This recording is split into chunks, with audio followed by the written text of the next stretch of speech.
যে ডাক্তার শফিকুর রহমান এই কথা বলে সমস্ত মহিলাদের ভোট নিয়ে যাচ্ছে, হায় হায় আমাদের কেউ।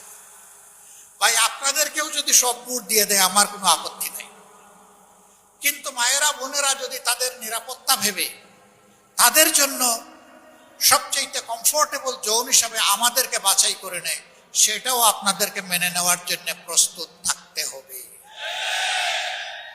ওখানেও আপত্তি তুলতে পারবেন না।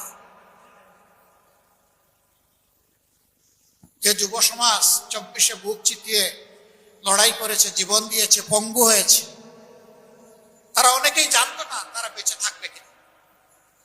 সেই যুব সমাজের একটা বিশাল দাবি, চাহিদা, প্রত্যাশা এই জাতির কাছে আছে।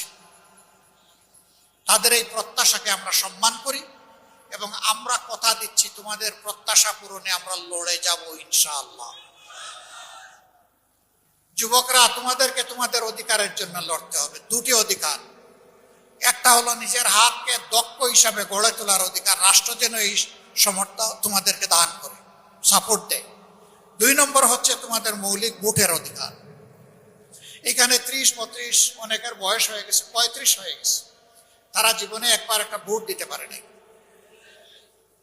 কেউ কেউ আশঙ্কা করেন আগামী নির্বাচনে কেউ গাছে কাঁঠাল রেখে গুফে তেল দিচ্ছেন, মাসল আর ব্যাগ মানির মাধ্যমে অন্যের ভোট হাইজ্যাক করবেন।